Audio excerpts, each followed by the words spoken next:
Welcome back to another episode of Paint Society. Today in this episode, we're with Scorpion Paint and Yandi. They're going to be working on this beautiful Toyota SUV.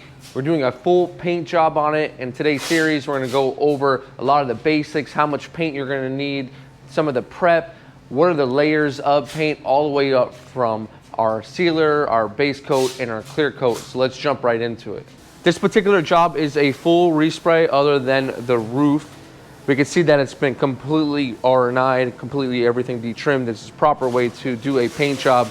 It's been sanded with a P600. You can see over here, there was a bunch of different scratches and door dings and things of that nature that have been primered. And once again, everything has been sanded with a 600 grit. And over here, here's our parts area. We're gonna have our new fender. And then we also have the rear bumper, which got refinished. And then we have our front bumper that got refinished. Now the two guys have been working very hard on this job together. They're a great team, and today they are going to be spraying this vehicle one side at a time by themselves, and I'm going to be going and giving you all the details you'll need and what you need to know for your paint job. And with something this big, you're going to know how much paint you're actually going to need for the particular vehicle. So we're going to estimate how many ounces you'll need per panel, and it will fluctuate from panel to panel. One of the biggest questions we'll get is, do you need to fully primer your panels? And you actually don't, unless you have damage that is sufficient enough where you've had to sand scratch using sandpaper to do a feather repair on the actual panel. It looks like here, these are just basically blend panels since there's been damage to the rear door and the quarter panel and the fenders being replaced. So once again, that is why we'll blend into the hood and blend into the door. Since no two colors are ever the same, even when using the actual paint code, that is why we actually need to blend color. Now, when you do a blend, you don't always need to take it over the whole entire hood, although there are some small chips here and there that have been UV filled, and well, they'll probably take full color over the whole entire hood in this case, since it is an all over. Now, before you do any paint job, you're gonna need to thoroughly clean it. And Pedro here is using a wax and grease remover, which is a prep solvent. And basically what that's gonna do is remove any sort of contaminants from the surface, whether it's grease, oil, or anything like that. And once it's completely clean, it will be ready for its paint job. Now, it's not a bad idea to go over the surface 1 or 2 times. Cleaner the better is always the way to go when painting cars. The next step is gonna be our sealer. Now, you don't need to do this step, but it's good, cheap insurance for a body shop to do because it's gonna help with the repair and it's gonna give you a nice smooth surface for paint. Now, you don't need to do that on any of the panels that are not primed. It's just good practice to do it on all the areas that are primed, just so that you don't have any sort of sanding scratches or any areas that could wrinkle up.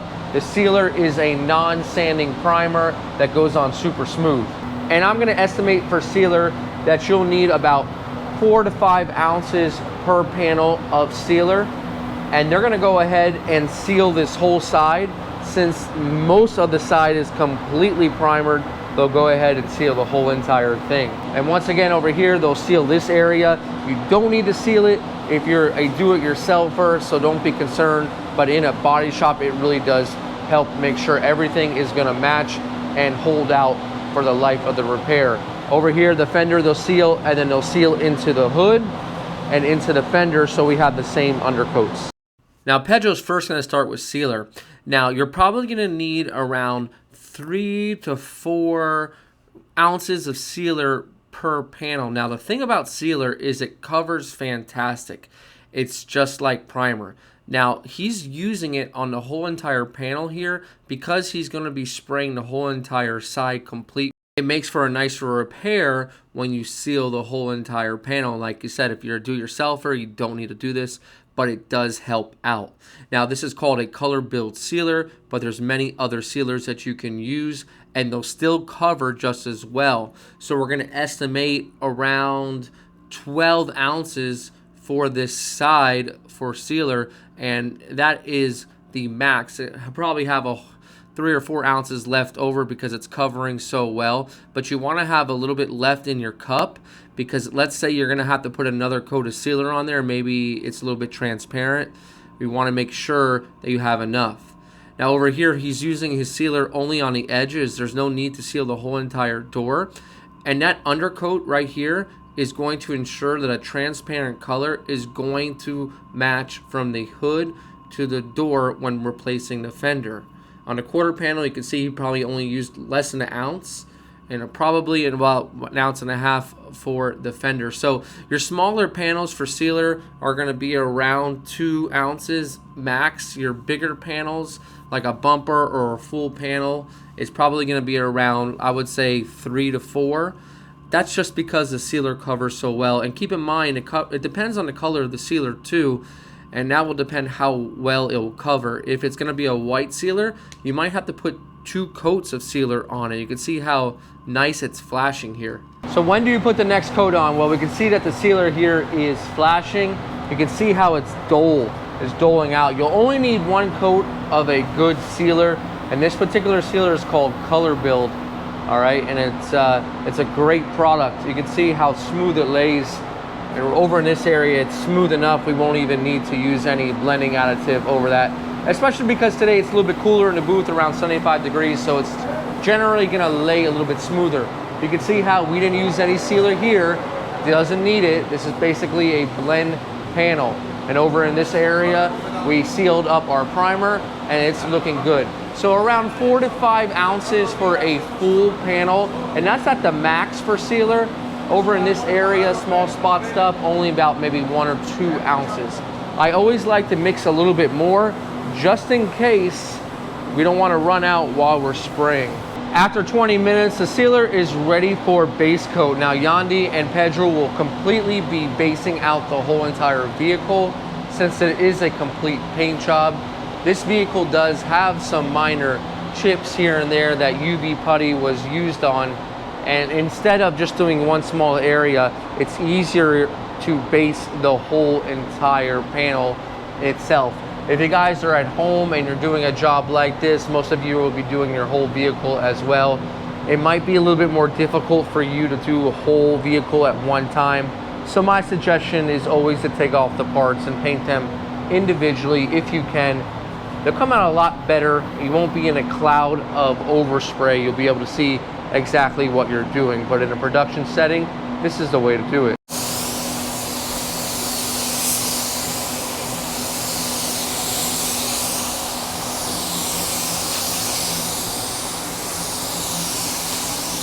Now moving on to our base, that's going to be a little bit more expensive paint. Now depending on the type of paint it is, the brand, and depending on the actual formula will determine the actual price. If you have a paint that has pearls and metallics in it, especially the pearls, that means that price is going to be way more expensive. You can find some of our blues in a pint can cost you well over $100. And you can see messing up on a paint job can get very costly very quickly. I'm going to estimate for you between 5 to 6 ounces per panel. And now this is around 2.5 coats of paint. That last coat being a drop coat or a coat that's not as heavy. Now I always like to estimate on the higher end so that you guys will have enough paint for your project. The worst thing is getting involved with a paint job. You've done all the prep work and then you're painting and you're running out of paint. Well, we've all been there before, trying to put some reducer back into the can and shake it around and get as much pigment as we can, but we all know that's a watered down version. So the guys will put on about 3 coats and we'll see that the paint really starts to deplete quickly. So it's very important to get the paint on the panel and not in the air.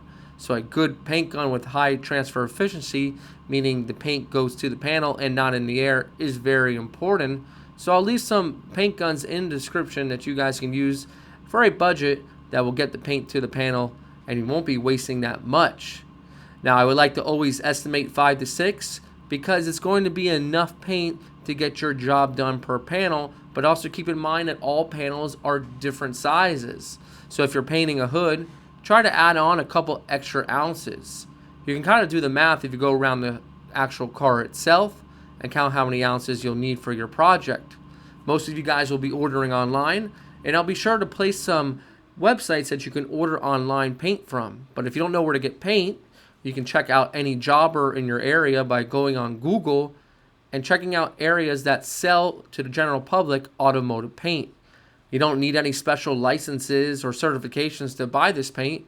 You probably just won't get the same discount that the body shops will, but you can get paint at these paint stores.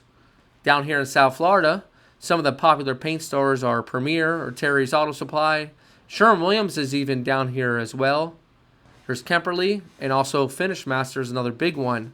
Another good reason to buy locally is because usually these stores sometimes will have a technician on site that can help you match your color. And even if they don't, usually they have the color deck or the chip chart that you can match your car up with the correct variants. It's always good to have a little bit of customer service that's local so you can get the job done. And of course, online orders do take some time to come in. So you want to make sure you can possibly find someone close by, so you have to run out in the middle of the job. You can grab the products easily. The guys went ahead and put one more coat on off camera, just the same way as the first and the second. And this is a result. You can see we have full coverage, and that model that we had, that zebra look that we had, is completely gone because the full coverage of the paint. So don't worry if you see zebra stripes in the first coat. Just give it some time, put a couple more coats on, and you should be all good to go for clear coat. And also, if you're going to be spraying clear coat, allow this base coat to really dry. Give it a good half hour if you're a do-it-yourselfer. In a paint booth, we can do it maybe in 15 minutes because there's airflow moving.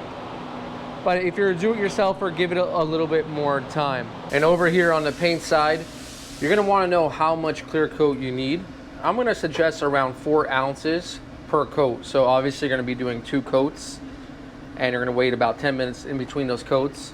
So you would guesstimate between, I would say, 7 and 8 ounces for 2 coats of clear coat. Now, this all depends on how well the clear covers and what spray guns you'll be using. But a lot of you guys just want to know how much paint to purchase, and this should help you out. Now, there's many factors when it comes to spraying clear coat. It comes down to the guns, and some guns will save paint more than others. Now, when it comes down to actually spraying clear coat, remember, your hood is going to suck up more clear than your side panels. It's also not a bad idea to have extra clear coat waiting in the mixing room. You never want to start spraying your clear coat, get towards the end of the car, and completely run out.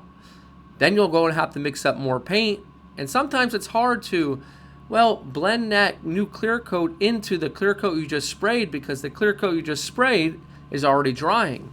That's why I always preach slow, slow, slow. Slow additives, slow hardeners, slow reducers is going to help keep that paint open.